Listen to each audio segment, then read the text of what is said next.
आप सभी को मेरा प्रणाम। मलेशिया में लिटिल इंडिया लिटिल भारत बनाए हैं। यहाँ भारत देश के सर्व राज्य के लोग यहाँ रहते हैं। सभी प्रकार के भाषा वर्ग वर्ण रहने से भी आपस में सामरस्य से रहते हैं, स्नेह प्रेम भाव से रहते हैं। यहाँ पर कितना सुंदर मंदिर बनाया है, अनोखा मंदिर निर्माण की है। यहाँ शिव जी के मंदिर है, हनुमान जी के मंदिर है, विष्णु भगवान के मंदिर है, शिव जी के पुत्र सुब्रमण्य का मंदिर है। यहाँ त्योहार भी मनाया जाता है। हर दिन सुबह शाम को दर्शन के लिए लोग आते रहते हैं। यहाँ हमारे संस्कृति संस्कारों को लोग नहीं छोड़ा है। अपना भारत देश का झलक दिखाई देता है।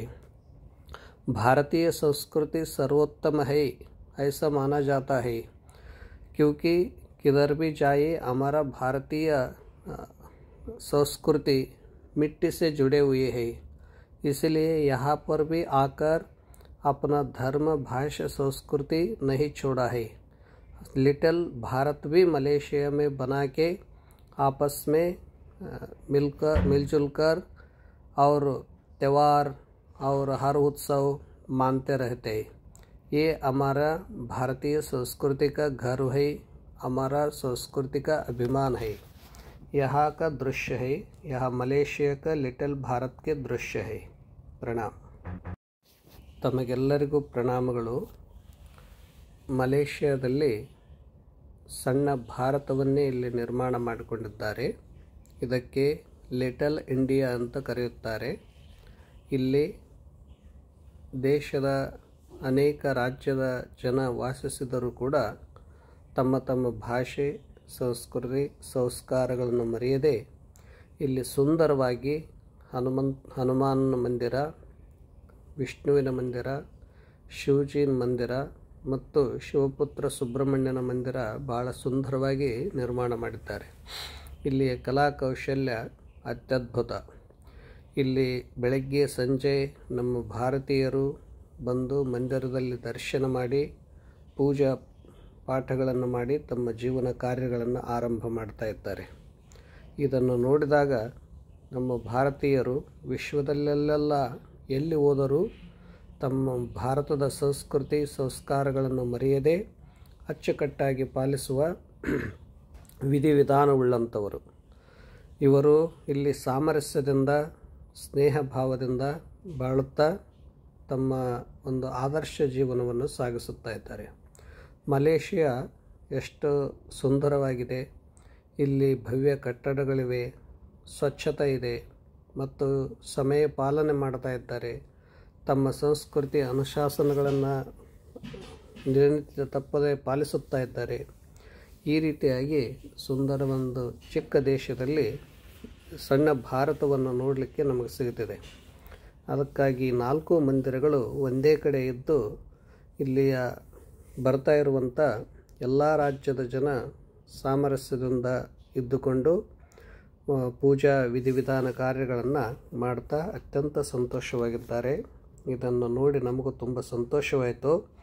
ನಿನ್ನೆ ಇಲ್ಲಿ ರಾತ್ರಿ ಸಂಜೆ ಸಮಯ ಹೋಗಿದ್ವಿ, ಇದನ್ನೆಲ್ಲ ನೋಡಿದ್ವಿ. ತಮಿಳುನಾಡಿನವರು ಮತ್ತು ಕರ್ನಾಟಕ, ಆಂಧ್ರ ಎಲ್ಲರೂ ಈ ಮಂದಿರವನ್ನು ತೋರಿಸಿದರು. ನಮಗಂತೂ ತುಂಬ ಸಂತೋಷವಾಯಿತು ಇದನ್ನು ನೋಡಿ. ಇಲ್ಲಿ ಭಾರತದ ಹೋಟೆಲ್ಗಳಿವೆ, ಭಾರತದ ಬಟ್ಟೆಗಳಿವೆ, ಭಾರತದ ಪ್ರತಿಯೊಂದು ವಸ್ತುಗಳು ಈ ಮಲೇಷಿಯಾದಲ್ಲಿ ಲಿಟಲ್ ಭಾರತದಲ್ಲಿ ಸಿಗ್ತಾ ಇವೆ. ಸುಂದರ ಸುಂದರ ಮೂರ್ತಿಗಳಂತೂ ಅತ್ಯದ್ಭುತ, ಮನಮೋಹಕ, ಚಿತ್ತಾಕರ್ಷಕವಾಗಿವೆ. ಇದನ್ನೆಲ್ಲ ನೋಡಿ ನಮಗಂತೂ ಭಾಳ ಸಂತೋಷವಾಯಿತು. ಮಲೇಷಿಯಾದಲ್ಲಿ ಬಂದರೂ ಕೂಡ ಇಷ್ಟು ದೂರ ಬಂದು ಇಲ್ಲಿ ದೇಶದ ಪರ್ಮಿಷನನ್ನು ಪಡೆದುಕೊಂಡು ಮತ್ತು ನಮ್ಮ ಸುಂದರ ಮೂರ್ತಿಗಳನ್ನು ನಿರ್ಮಾಣ ಮಾಡಿ ಮತ್ತು ಮಲೇಷಿಯಾದ ಜನ ಬೇರೆ ಬೇರೆ ಭಾಗದ ಜನವು ಕೂಡ ಈ ಲಿಟಲ್ ಭಾರತದಲ್ಲಿ ಮಂದಿರ ದರ್ಶನಕ್ಕೆ ಪೂಜೆಗಳಿಗೆ ಅವರು ಕೂಡ ಭಾಗವಹಿಸ್ತಾ ಇದ್ದಾರೆ.